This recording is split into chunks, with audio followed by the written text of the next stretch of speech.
Hello students, this is your science teacher Aarti Mishra, and in the earlier video we have discussed about the effects of friction, and in this we are going to discuss about the kinds of friction. Frictions are of three kinds. First one is static friction, second is sliding friction, and third one is rolling friction.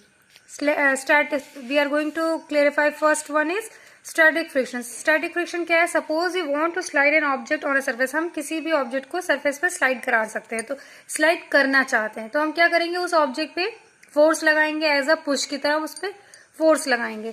तो if the force applied is less, अगर हम उस पर कम force लगाएंगे तो क्या होगा, the object does not move due to the force of friction.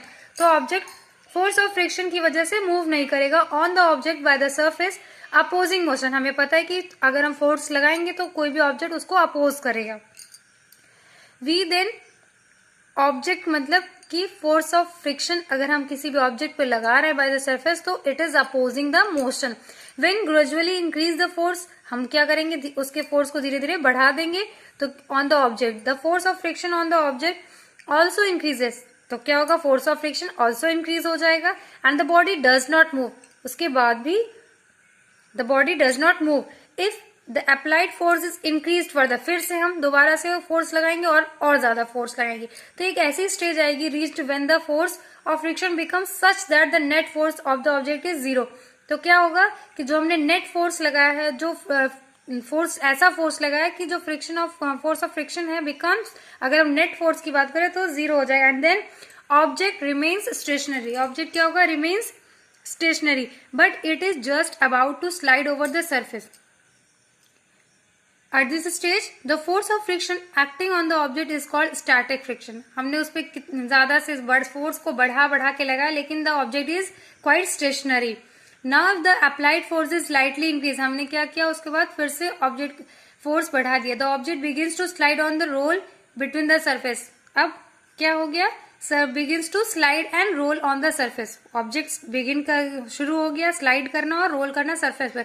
So the maximum opposing force between the object and the surface in contact with it is long as the object remains stationary when applying the external force is called static friction.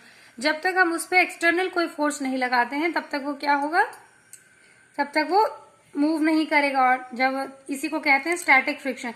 The static friction is itself adjusting. Now once a body starts sliding on the surface, the force applied can be decreased and keep the body sliding on the surface. Static friction को सबसे easy way में तरीके से आप कैसे समझ सकते हैं कि आप किसी ऑब्जेक्ट को क्या करेंगे, मैक्सिमम अपोजिंग फोर्स जितना होता है उस सरफेस के कांटेक्ट में उससे भी ज्यादा एक्सटर्नल फोर्स उस पर अप्लाई करेंगे, तब वो ऑब्जेक्ट क्या कहलाएगा, स्टैटिक फ्रिक्शन. और स्टैटिक फ्रिक्शन को इसी को कहते हैं कि जब हम क्या करेंगे कि मैक्सिमम अपोजिंग फोर्स जो होता है, मैक्सिमम अपोजिंग फोर्स जो ऑब्जेक्ट और सरफेस के कांटेक्ट के विद इट कांटेक्ट में आना चाहिए. तो so long as the object remain stationary तब तक रहेगा, लेकिन जैसे अब उसमें अप्लाई करेंगे external force, it is called as static friction. And thus it is static friction is itself adjusting. वो उसको क्या कहा जा रहा है, इटसेल्फ एडजस्टिंग है वो. स्लाइडिंग फ्रिक्शन क्या है, when the body begins to slide on the surface. कोई भी ऑब्जेक्ट स्लाइड करना सरफेस पे स्टार्ट कर दे फोर्स के एक्सर्शन से, it is called as sliding friction. It is equals to the force required to keep the object in motion over the surface. The sliding friction is less than static friction. हम जो sliding friction है उस वो कम होता है किससे, static friction से, क्योंकि आपने देखा कि हम उसमें कितना ज्यादा फोर्स अप्लाई कर रहे थे.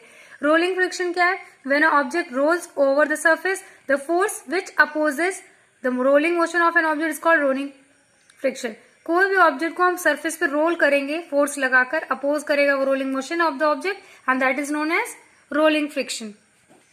ओके बेटा, this is why to move heavy objects on the ground rollers are use. क्यों, हम इसीलिए जो हैवी ऑब्जेक्ट्स होते हैं उसको मूव कराने के लिए हम क्या करते हैं, रोलर्स का यूज करते हैं. In machines generally the sliding motion of its parts is change to the rolling motion by the use of ball bearings. हम बॉल बेयरिंग्स का यूज करते हैं. For example a ball bearings are use between the hubs and axles of ceiling fan.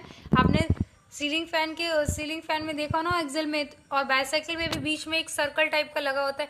So these vehicles like cars, trucks, scooters, bicycles and luggage trolley are provided with the wheels. ये जो wheels होती हैं role करती हैं, and that जो उसमें friction होता है उसी को कहते हैं रोलिंग फ्रिक्शन।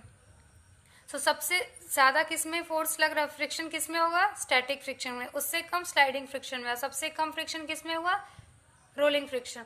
क्योंकि आपने देखा हमने सब बहुत फोर्स को कितना ज्यादा बढ़ा बढ़ा के लगाया, तब वो क्या हुआ, उसको क्या कहा गया, स्टेशनरी ऑब्जेक्ट फिर भी स्टेशनरी ही रहा, दैट इज स्टैटिक फ्रिक्शन।